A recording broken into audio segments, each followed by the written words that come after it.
My son staged my funeral to get my inheritance, thinking I was dead for good. The guests mourned while he hid his smile, counting millions. But when I walked into my own funeral, everyone turned pale with shock, and my son ran away like a thief. I stopped him and whispered, "You're missing the best part." Before we continue, please subscribe to the channel and let us know where you are listening in the comments. The fluorescent lights hummed overhead like angry wasps. I tapped my platinum card against the reception desk, checking my Rolex for the third time in 2 minutes. Jet lag mixed with whatever bug I'd picked up in Berlin was making my patience thinner than hospital coffee. "Sir, if you could just complete these forms." "Look, I don't have time for bureaucracy." My voice carried the authority of a man who'd built a $50 million electronics empire from nothing. "I flew back from Europe yesterday. I feel like hell, and I need to see a doctor now, not in an hour. Now." The middle-aged administrator, Patricia Cole according to her nameplate, typed with the enthusiasm of someone counting down to retirement. Her fingers clicked across the keyboard like a woodpecker attacking metal. "Name and date of birth, please." "Orrin Howell, March 15th, 1968. Click, click, click.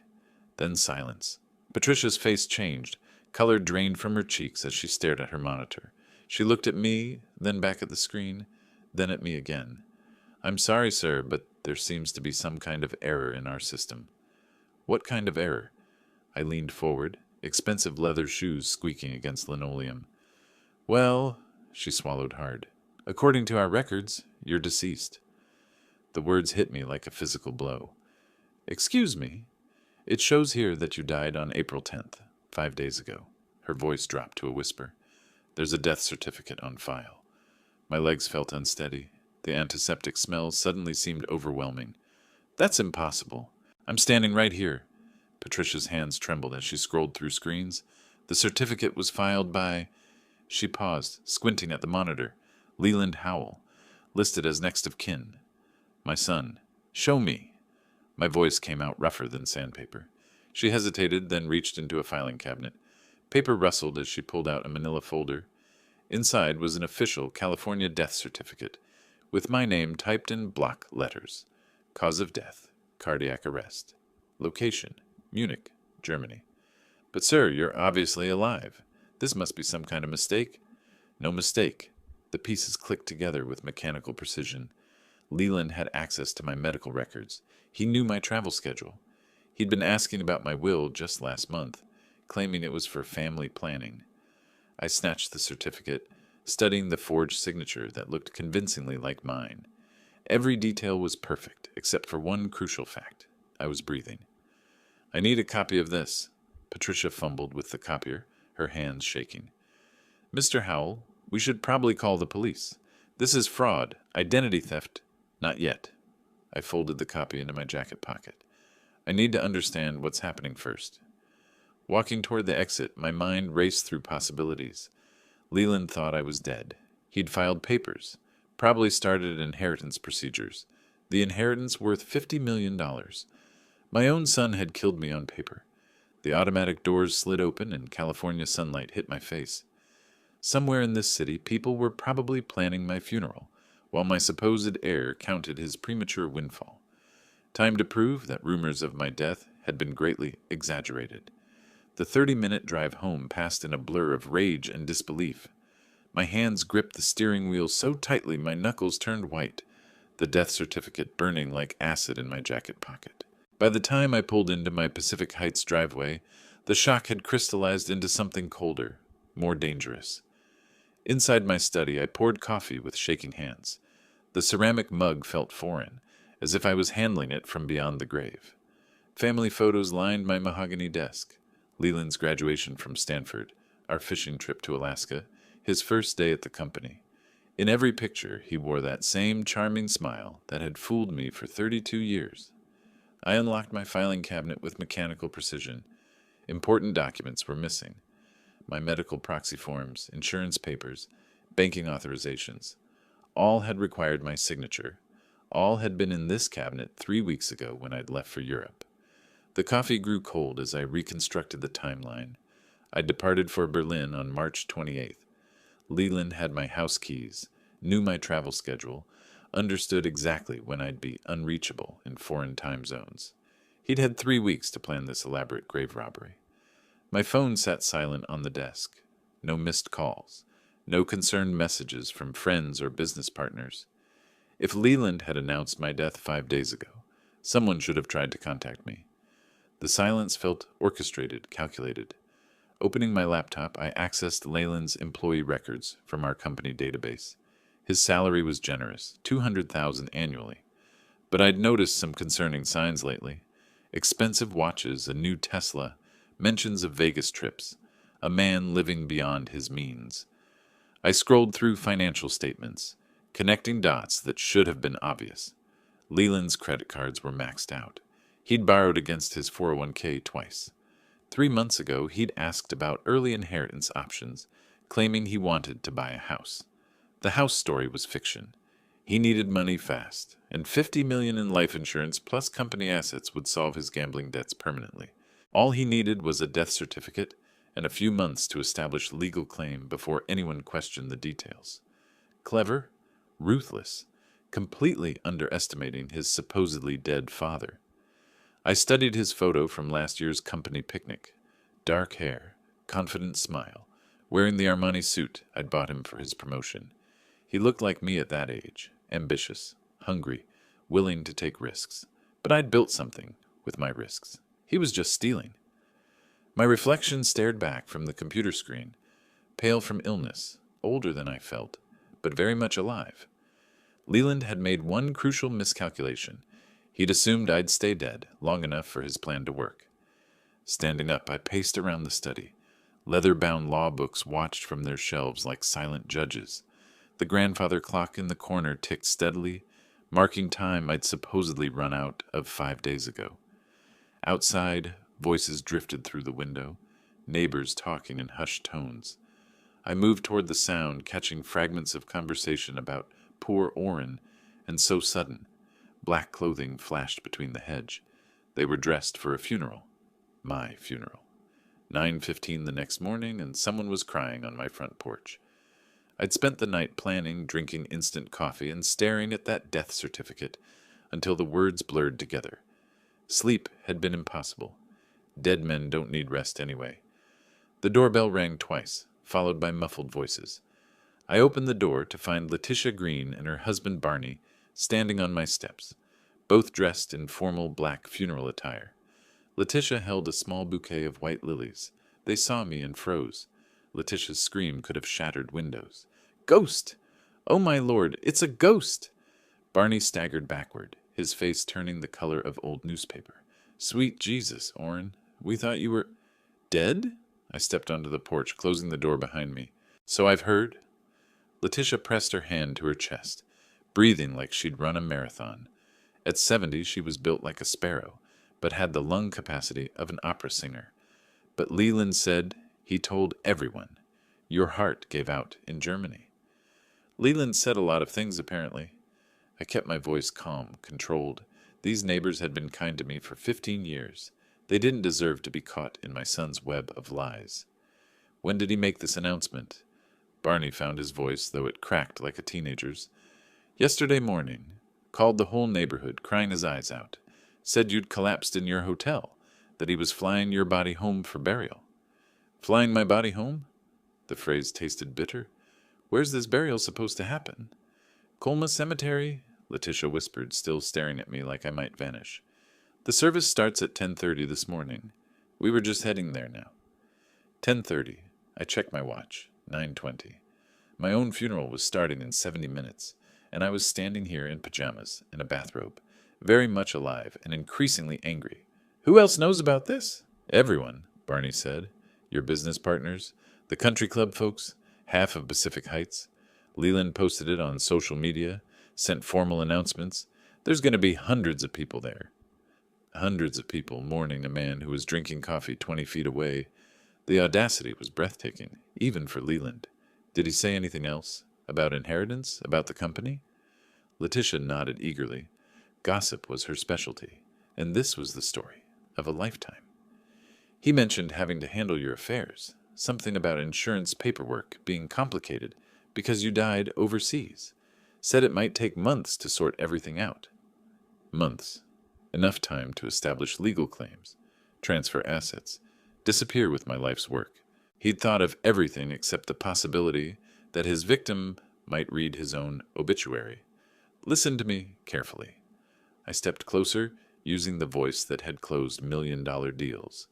You saw nothing here this morning. You spoke to no one.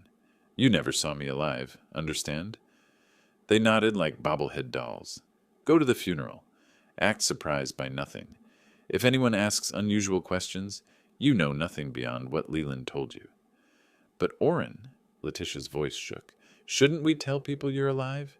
This is fraud. This is my problem to solve. I softened my tone slightly. Trust me. By this afternoon, everyone will know the truth. But it has to happen the right way. Barney grabbed his wife's arm. Come on, Letitia. We'll be late. They hurried down my front steps, Letitia looking back twice, as if I might disappear. Their car doors slammed, and they drove away toward my funeral. I had an hour and 10 minutes to get dressed, drive to Colma Cemetery, and crash my own burial service. Time to resurrect myself properly. Back inside my house, I closed the front door with deliberate force. The sound echoed through the hallway like a judge's gavel. 15 minutes remained before my son would stand over my casket, accepting condolences with practiced sorrow. Time enough to understand exactly what I was dealing with. My study felt different now, less like a sanctuary, more like a war room. I flipped the family photographs face down on my mahogany desk. Leland's Stanford graduation smile could watch from the shadows. Opening my laptop, I accessed Howell-Tech's financial systems with keystrokes that had become muscle memory over 2 decades. The company was worth exactly $100 million according to our latest quarterly report. Healthy profit margins, strong market position, succession plans that named Leland as primary heir to both corporate assets and personal estate. $50 million in personal inheritance, the magic number that made patricide worth the risk. My filing cabinet yielded more disturbing evidence. Leland's employment file contained copies of documents he shouldn't have possessed. Medical proxy forms, banking authorizations, legal powers of attorney. I'd given him temporary access before leaving for Europe, trusting him to handle routine business correspondence. Trust. The word tasted bitter now. His credit reports painted a devastating picture. Casino markers from Las Vegas, Atlantic City, online gambling platforms. The debts had accelerated dramatically over 6 months. $2.3 million in total obligations. Interest compounding daily. Collection agencies circling like vultures. A desperate man with access to his father's legal documents, and a $50 million inheritance hanging in the balance. The timeline fit perfectly with my European business trip, when I'd be unreachable for days at a time, dealing with different time zones and international communications. Clever boy, he'd researched death certificate procedures, understood that filing in California while claiming death occurred in Germany would create bureaucratic delays. Enough time to establish legal claims, transfer assets, disappear with the money before anyone questioned the details too carefully. The wall clock showed 9:45. 30 minutes until showtime. I pulled up Leland's bank statements on screen. Massive cash withdrawals over the past month. Down payments to bookies, probably. His checking account balance showed negative $4,000. A man drowning in debt, grabbing for a $50 million life preserver. My coffee had gone stone cold, but I barely noticed. The businessman in me admired the audacity, even as the father felt the knife twist deeper. Leland had inherited my strategic thinking along with my stubborn determination. Unfortunately, he'd chosen to use those gifts for fraud instead of building something legitimate. Standing up, I grabbed my car keys from the desk drawer.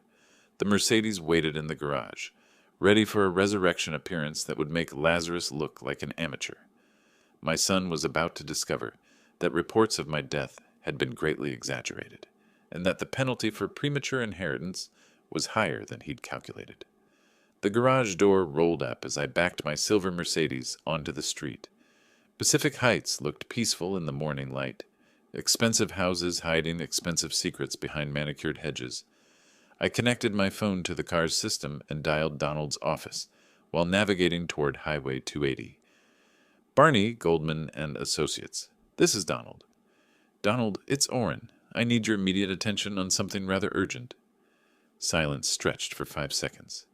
Then, Orrin? But I thought... Leland called yesterday saying you died in Germany. Heart attack in Munich. Leland said many things. All of them lies. I merged into southbound traffic, following signs toward Colma. I'm very much alive, and my son has committed fraud on a spectacular scale. This is impossible. I saw the death certificate filing in the county database yesterday evening.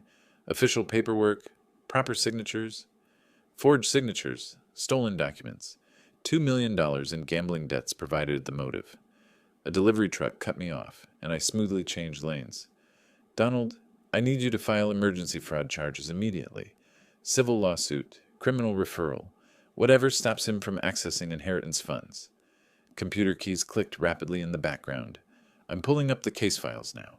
The death certificate shows... Wait, this signature looks off. The pressure points are wrong, and the handwriting analysis software is flagging inconsistencies. Because I didn't sign it. I was drinking beer in a Berlin hotel when that document was supposedly notarized in Munich. My legal assistant mentioned something yesterday about expedited inheritance procedures. Leland requested fast-track processing due to international complications. Donald's voice sharpened with professional anger. The scheming little bastard played our firm like a violin. Traffic slowed as we approached the cemetery exit. Dozens of cars lined the road ahead. My funeral procession creating a traffic jam on Highway 280. How quickly can you file injunctions? I'm already drafting paperwork, emergency hearing request, asset freeze, fraud investigation. Judge Martinez owes me favors from the Peterson case last year. Paper rustled through the phone speaker. But Orrin, this is going to be messy. Media attention, family scandal, business implications. Let it be messy. Leland chose this battlefield when he decided to kill his father for money. Where are you right now? I turned into the cemetery parking lot, counting at least 40 vehicles scattered across the asphalt. Black sedans, luxury SUVs, even a few limousines. Leland had orchestrated quite a production. Arriving at my own funeral, Colma Cemetery, about to make an entrance that'll give everyone present something to remember. Jesus Christ, Orrin, think about this. Crashing your own funeral could backfire legally. Let me handle this through proper channels. Proper channels take time. Every minute Leland maintains this charade strengthens his legal position. I parked between a black Cadillac and a white Mercedes hearse. File your paperwork. I'll handle the dramatic revelation. This could traumatize people, elderly relatives, business associates. Leland should have considered that before committing fraud. Through my windshield, I could see mourners gathering near the chapel entrance. Dark suits, black dresses, flowers, and tears. All for a man sitting in a car 50 yards away, very much alive and increasingly angry. Call me after you filed the injunctions. This afternoon we plan Leland's complete destruction. I hung up and stepped into the April morning, straightening my tie and walking toward the stone chapel, where my son was about to receive the shock of his miserable life. The chapel parking lot buzzed with subdued conversation and rustling black fabric. 47 cars by my count. Impressive turnout for a man whose death was entirely fictional. I recognized faces from the country club, business associates from Silicon Valley, even a few competitors who'd probably attended, hoping to pick over Howeltech's corporate remains. Walking across the asphalt, I adopted the confident stride that had intimidated boardrooms for 2 decades. Gray clouds hung low over Colma, casting everything in appropriate funeral lighting. Someone had spared no expense on floral arrangements. The chapel's heavy wooden doors stood slightly ajar. Organ music drifted through the gap, something appropriately somber that I didn't recognize. Through the windows I glimpsed a packed interior, every pew occupied by mourners paying respects to my allegedly deceased self. Time for the resurrection. I grasped the brass door handle and pulled firmly. The hinges creaked with satisfying drama as the doors swung wide, revealing the entire assembled congregation from behind. The organ music stopped mid-note. Heads turned in a wave from back to front, like dominoes falling in reverse. Recognition spread through the crowd with mathematical precision, first confused squinting, then shocked gasps, then outright screams. Margaret Suttleson from the golf club fainted directly into her husband's lap.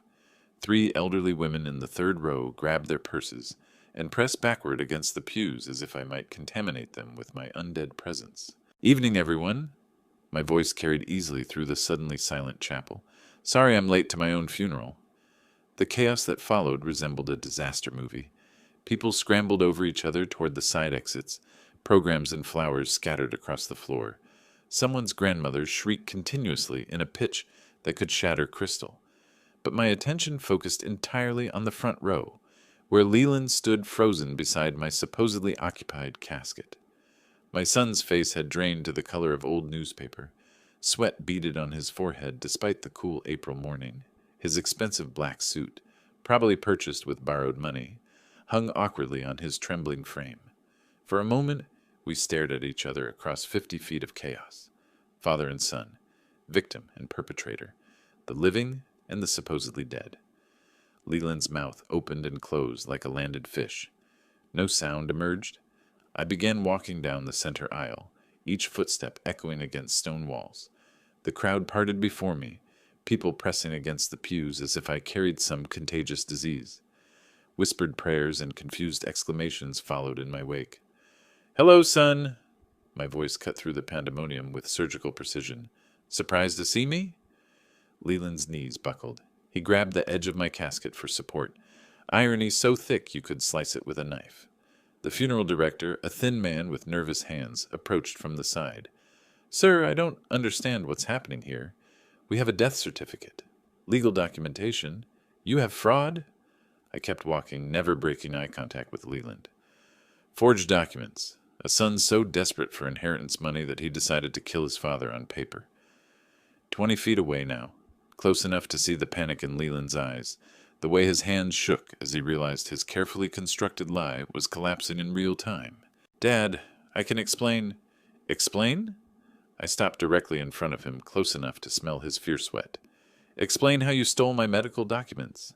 Explain 2 million in gambling debts. Explain why you thought I'd stay dead long enough for you to cash in." The chapel had gone completely silent except for muffled sobs from the back rows. Every eye in the building focused on our family drama playing out beside my empty casket. Leland opened his mouth again, but no words came out. Leland's eyes darted toward the chapel's side exit like a cornered animal calculating escape routes. His expensive black suit hung loosely on his trembling frame, sweat beading across his forehead despite the cool April air. "Don't even think about it." My voice carried the authority that had commanded boardrooms for 3 decades. "Stay exactly where you are, son." He froze mid-step, one hand still gripping my casket for support. The irony wasn't lost on anyone, my supposedly grieving heir using my coffin as a crutch, while facing his very much alive father. The chapel had gone silent except for Margaret Suttleson's continued whimpering from the third row. 47 pairs of eyes tracked between us like spectators at a tennis match, waiting to see who would break first. "Dad, please, I can explain everything." "Explain?" I walked to the front podium, placing my hands on the lectern where someone had planned to deliver my eulogy. "Explain how you forged medical documents while I was drinking beer in Berlin. Explain $2.3 million in casino debts. Explain why you filed my death certificate 5 days before I even knew I was sick." Gasps rippled through the crowd. Mrs. Henderson from the country club clutched her pearls, like they might protect her from the family scandal unfolding before her eyes. Leland's face cycled through emotions faster than a slot machine. Panic, denial, calculation, desperation. "The debts aren't that much." "You're exaggerating." "Bank of America disagrees. So does Caesar's Palace, the Bellagio, and about 6 online gambling platforms." I pulled out my phone, scrolling through the screenshots I'd taken that morning. "Want me to read the exact figures? With interest calculations?" His mouth opened and closed soundlessly.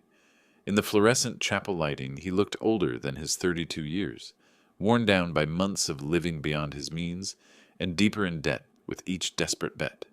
"You had access to my medical proxy forms," I continued, my voice echoing off stone walls. "You knew my travel schedule, my insurance policies, my banking authorizations, everything you needed to declare me dead and start collecting inheritance payments." "That's not..." I never meant, his voice cracked like a teenager caught stealing. You never meant to get caught. I stepped closer, close enough to smell his fear sweat mixing with expensive cologne. The plan was elegant, I'll give you that. File the death certificate while I'm overseas. Establish legal claims before anyone questions the details. Disappear with $50 million before your father's body makes it home from Germany. The crowd's murmur grew louder. Business associates whispered among themselves, calculating the professional implications. Family friends looked between shock and disgust, watching a son destroy his father's reputation for money. Except I didn't die. My voice dropped to a whisper that somehow carried throughout the chapel.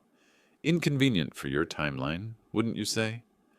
Leland backed against the wall, trapped between my advancing presence and the crowd's judgment.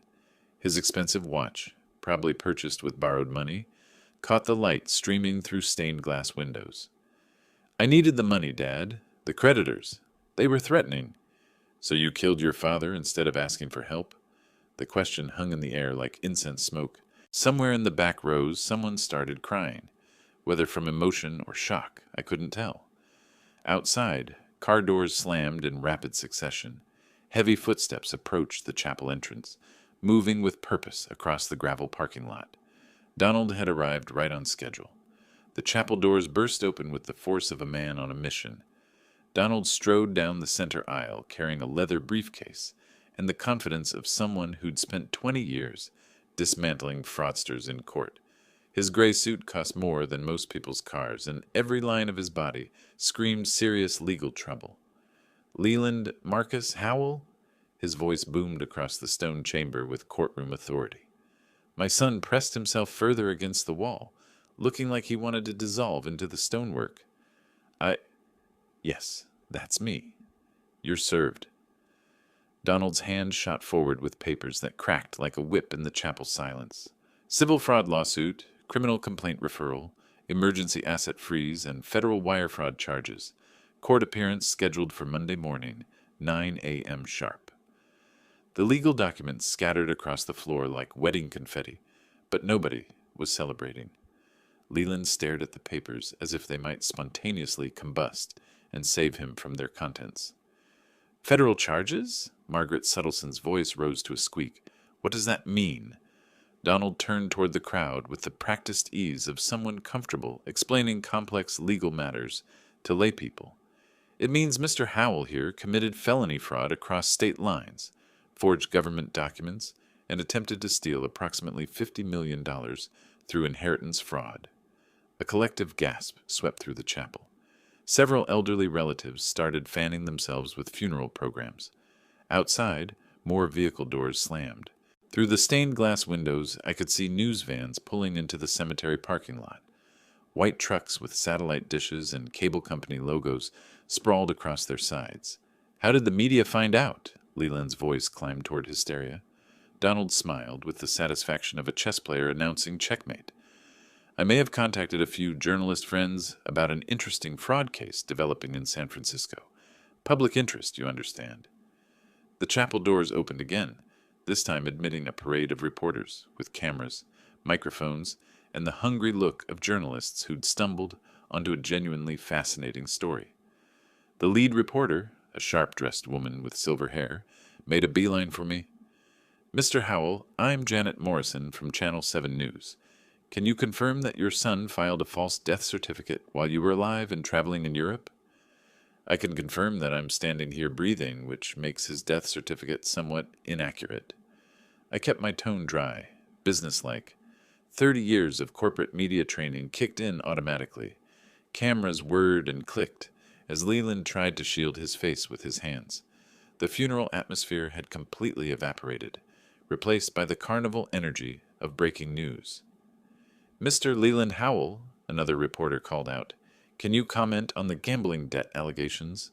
Did you attempt to fake your father's death to collect inheritance money? No comment. Leland mumbled into his palms. I need a lawyer. You'll need several lawyers, Donald said cheerfully. Federal prosecutors take a dim view of death certificate fraud, especially when it involves this much money. More cameras appeared as additional news crews pushed through the chapel entrance. The funeral director, a thin man who probably dealt with weeping families rather than media circuses, stood helplessly near the altar, looking like he wanted to disappear. "Sir, we need to maintain some dignity here," he pleaded. "This is sacred space." "Sacred space where someone tried to bury a living man," Janet Morrison replied, adjusting her microphone. "I'd say that changes the rules somewhat."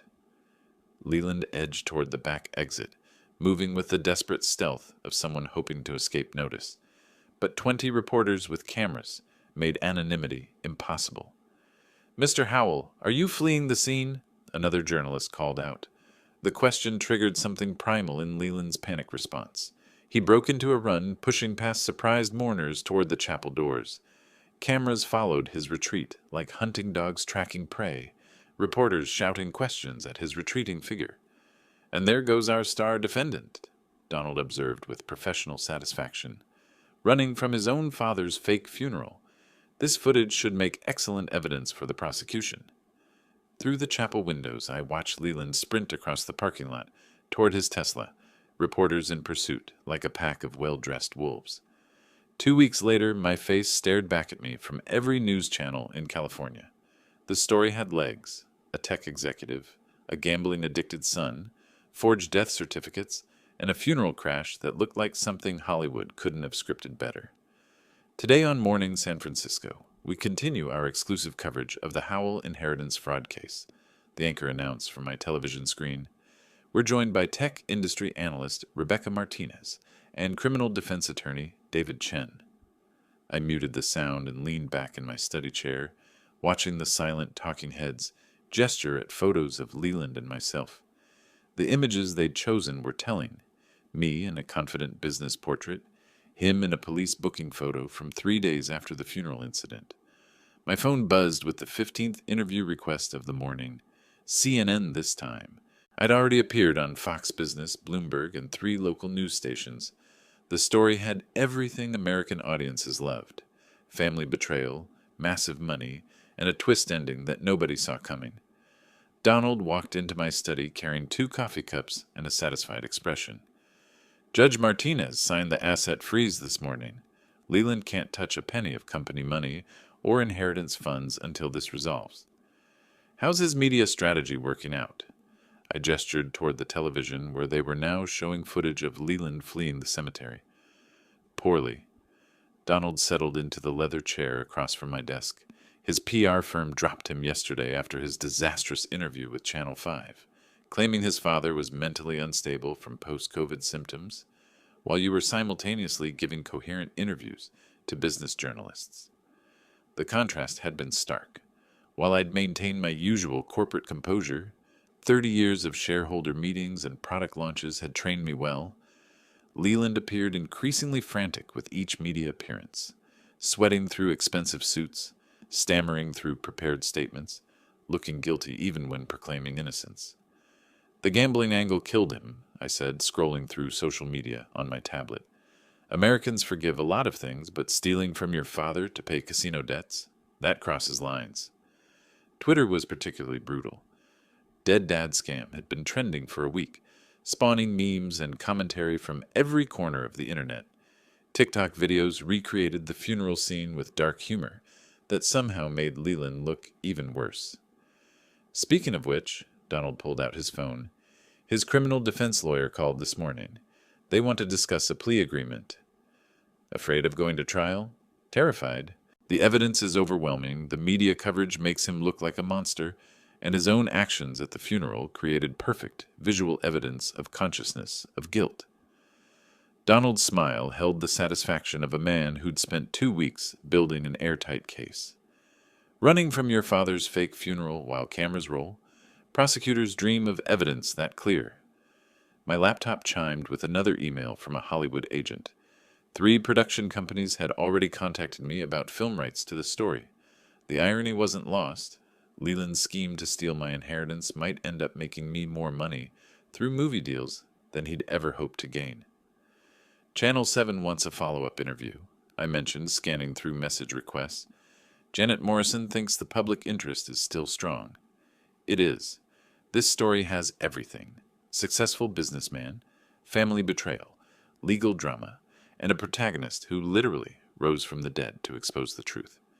Donald leaned forward with the enthusiasm of someone who understood narrative power. Plus, you're remarkably sympathetic. Hard-working father betrayed by gambling-addicted son. It writes itself. Outside my study window, Pacific Heights looked the same as always. Expensive houses hiding expensive secrets. But now I was the neighborhood's famous resident, the man who'd attended his own funeral and lived to tell about it. Trial dates confirmed for May 5th, Donald continued. 3 weeks to prepare final arguments, though honestly, we could probably win this case with the footage from the cemetery alone. And Leland's plea offer? 15 years federal prison, full restitution, permanent loss of inheritance rights. Donald's expression turned serious. It's a fair deal, considering he was looking at 25 to life on the original charges. I stared at the muted television, watching another news segment about my supposedly dead self. The anchor was interviewing Mrs. Henderson from the country club, who seemed to be enjoying her 15 minutes of fame as a funeral witness. Let him sweat until the trial, I said finally. If he wanted easy forgiveness, he shouldn't have tried to bury his father alive. The phone rang again. This time it was a call I'd been expecting. Mr. Howell, this is Alexandra Rivera from Pacific Pictures. We'd like to discuss acquiring film rights to your story. 3 weeks of preparation culminated in this moment. I adjusted my Navy business suit, the same one I'd worn to close my biggest acquisition deal 5 years ago, and walked through the metal detectors at San Francisco Superior Court. Camera flashes erupted from the media gauntlet outside, but courthouse security kept the reporters at bay. Courtroom 4 buzzed with nervous energy.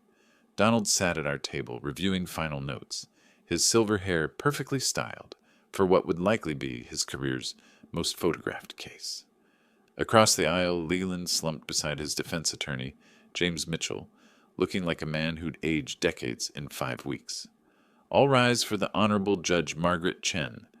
The courtroom snapped to attention as Judge Chen entered, a woman in her 50s with intelligent eyes and the bearing of someone who'd presided over countless fraud cases. She surveyed the packed gallery with professional detachment before settling behind the bench. This is the matter of People versus Leland Marcus Howell, case number 2025, CR 4821. Are counsel ready to proceed? The state is ready, Your Honor. District Attorney Patricia Valdez stood with the confidence of someone holding an unbeatable hand.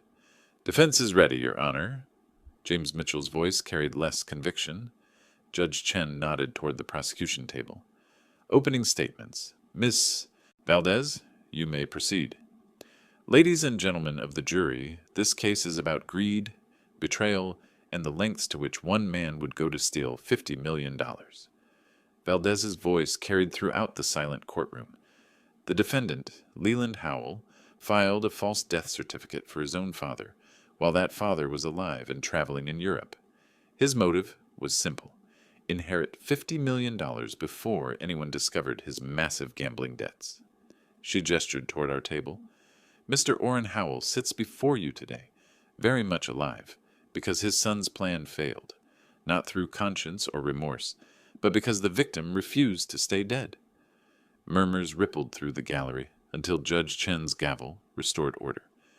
We will prove that the defendant forged government documents, committed wire fraud across state lines, and attempted to defraud his father's estate of approximately $50 million. This is not a family dispute. This is criminal fraud on a massive scale.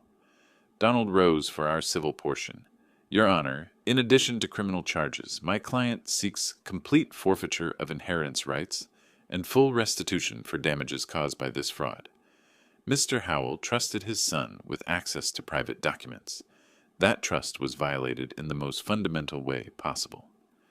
James Mitchell's opening felt desperate from the first sentence. Ladies and gentlemen, my client made mistakes, but fraud requires intent to deceive, and I will show you that Leland Howell genuinely believed his father had died in Germany. Post-pandemic stress, family communication problems, and a series of unfortunate coincidences created a perfect storm of misunderstanding. The defense strategy was clear: claim confusion rather than admit calculation. Mitchell painted Leland as a confused son, overwhelmed by grief and financial pressure. making honest mistakes under stress. Mr. Howell suffered from gambling addiction, a recognized medical condition that impaired his judgment. When he received what he believed was confirmation of his father's death, he acted in good faith to handle estate matters. This is tragedy, not fraud. Judge Chen called the first witness. The state may call Mr. Orrin Howell. I walked to the witness stand with measured steps, placing my hand on the Bible for swearing in.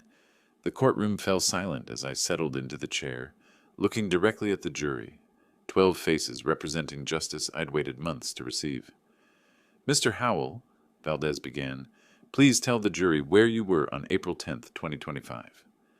I was in Berlin, Germany, attending a technology conference, very much alive and posting updates to social media every day. And where was your death certificate filed on that same date? According to hospital records, in San Francisco, claiming I died of cardiac arrest in Munich, a city I never visited during that trip. The questioning continued methodically.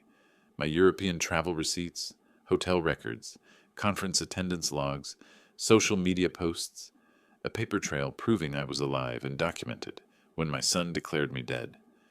Did you give your son permission to file a death certificate? No. I gave him temporary access to handle routine business correspondence while I traveled, not to kill me on paper and collect my inheritance. Laughter rippled through the gallery despite the gravity of testimony. Cross-examination proved Mitchell's desperation. Mr. Howell, isn't it true that you and your son had a strained relationship?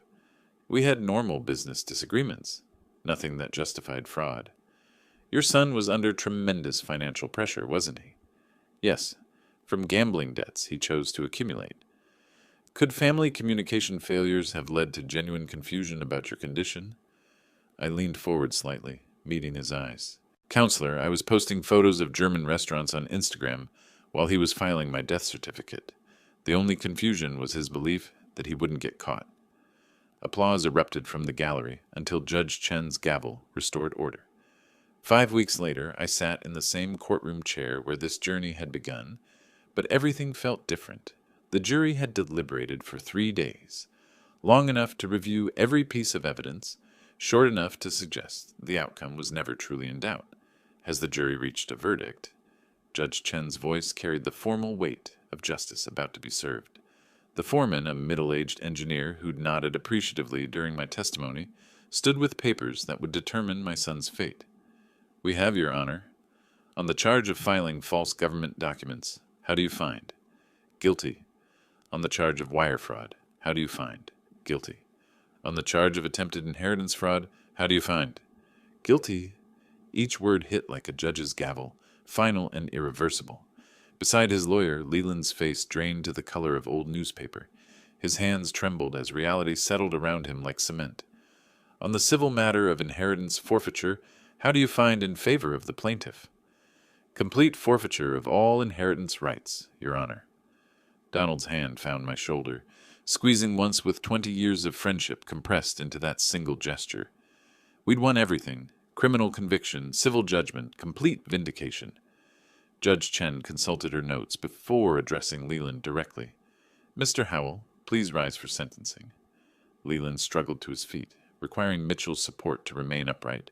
The court sentences you to 3 years supervised probation, $500,000 in fines, 1,000 hours of community service, and complete forfeiture of inheritance rights, totaling $50 million. Judge Chen's voice remained steady, professional. Additionally, you are banned from any involvement in your father's business enterprises or estate management. Your Honor, Mitchell interjected, my client wishes to file an immediate appeal. That is his right, but this conviction stands pending appellate review. Judge Chen's gavel fell with finality. Court is adjourned. The gallery erupted in applause and shouting as reporters rushed toward the exits to file their stories. I remained seated, watching my son crumble beside his lawyer's table. 32 years of fatherhood ending in criminal conviction and permanent exile from family fortune. Donald leaned close, speaking under the courtroom chaos. It's over, Orrin. Complete victory. Justice, I corrected, not victory. Justice. We stood together, walking toward the courtroom exit where reporters waited with microphones and cameras. Outside, San Francisco sunshine felt different, cleaner somehow, like air after a thunderstorm washes away humidity. "Mr. Howell," Janet Morrison from Channel 7 pushed forward with her microphone. "How does it feel to have your son convicted of fraud?" "It feels like the system worked exactly as designed. Truth prevailed over deception, evidence over manipulation." I paused, choosing words carefully. "I take no pleasure in my son's conviction, but I'm satisfied that justice was served. What's next for you and your company?" "That," I said, "remains to be seen." Donald and I walked down the courthouse steps toward his waiting BMW, leaving behind a chapter that had begun with a death certificate and ended with a living man's complete vindication. The late afternoon sun cast long shadows across the courthouse plaza, where protesters and supporters had gathered throughout the trial. "Dinner?" Donald suggested as we reached his car. "I know a place that serves excellent steaks and doesn't allow cameras." "Perfect. We have business to discuss." As we drove away from the courthouse, I pulled out my phone and scrolled through 17 messages from Hollywood agents, 3 acquisition offers for my company, and one particularly interesting call from a film director named Alexandra Rivera. Time to turn legal victory into financial opportunity. The phone rang as we pulled into traffic. Unknown Los Angeles number. "Mr. Howell, this is Alexandra Rivera from Pacific Pictures. I believe we need to talk." 2 weeks after the verdict, I stood in a glass-walled conference room 30 floors above downtown Los Angeles, looking out at the Hollywood Hills, while lawyers finalized contracts that would change my life completely. Alexandra Rivera sat across from me, a sharp-eyed woman in her 40s, who directed 3 Oscar-nominated films and understood exactly why my story would captivate audiences. "The studio is prepared to offer $2 million for exclusive film rights," she said, sliding contracts across the mahogany table. "Full creative control remains with us, but you'll have consulting privileges and final approval on the script." Donald reviewed the pages with the thoroughness that had served us so well in court, standard entertainment industry boilerplate, with unusually favorable terms for the source material owner. "Your story has everything Hollywood loves," Alexandra continued. "Family betrayal, massive financial stakes, a protagonist who literally rises from the dead to expose the truth. This practically writes itself." I signed the documents with the same Mont Blanc pen I'd used to build Howell-Tech from nothing 25 years ago. $2 million for the rights to my family's destruction. Ironic that Leland's betrayal would ultimately make me richer than his inheritance scheme ever could have. "Production starts next year," Alexandra explained. "We're targeting an Oscar-eligible December release. This has all the elements for awards consideration." Flying back to San Francisco that evening, I reviewed the other contracts Donald had negotiated during my Hollywood trip. Tech Venture Consortium had offered $100 million for Howell-Tech, a premium price reflecting the company's strong fundamentals and my sudden media fame. "You don't have to sell," Donald said from the seat beside me as California scrolled past below. "The company's profitable, well-managed, positioned for growth. I'm 67 years old, survived a son's attempt to kill me on paper, and just sold my life story to Hollywood." I closed the laptop and accepted a drink from the flight attendant. "It's time for a different kind of life." "What kind of life?" "Quiet, simple. Somewhere with good fishing and no casinos within 500 miles. Donald laughed, the first genuinely relaxed sound I'd heard from him since this nightmare began.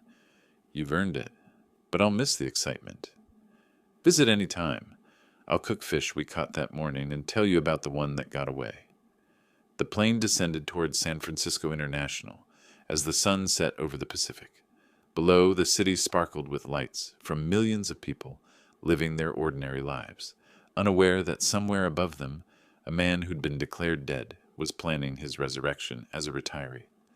My phone buzzed with a text message from an unknown number. For a moment, old anxiety flashed through me. Too many months of legal battles and media attention had made me paranoid about unexpected communications. The message was from Letitia Green, my elderly neighbor. "Saw you on the news again. Barney and I are so proud. The whole neighborhood is talking about your movie deal. You're our local celebrity now." I smiled and typed back, Thank you for believing in me when it mattered most. Always, dear. That's what neighbors do. 2 hours later, Donald and I sat in a quiet North Beach restaurant, celebrating victory with wine that cost more than most people's rent. Around us, other diners glanced occasionally in my direction. The man who'd attended his own funeral had become locally famous. To justice, Donald raised his glass. To friendship, I countered. Justice was just the bonus. We drank to 20 years of loyalty tested by 5 weeks of crisis and proven stronger than blood relationships.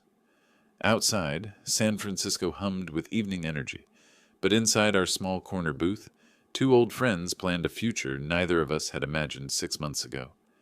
When do you close on the company sale? Donald asked. Next Friday. Final signatures, wire transfers, press conference. I swirled wine in my glass, watching the legs slide down like liquid amber. Then I disappear. Disappear? Not literally, but I'm done being the man who caught his son stealing his inheritance. Time to become someone new. The waiter brought our check as the restaurant prepared to close. Outside, San Francisco glittered with promise and possibility, a city where people reinvented themselves daily. Tomorrow I would sign papers that transferred ownership of everything I'd built. Next week, cameras would roll on a movie about my life. Next month, I would disappear into a kind of retirement I'd never imagined possible. But tonight, I was simply a man who'd survived his son's attempt to bury him alive, emerged victorious from every courtroom battle, and earned the right to write his own ending. If you like this story, please like this video, subscribe to the channel, and share your impressions of this story in the comments. To listen to the next story, click on the box on the left. Thank you for watching.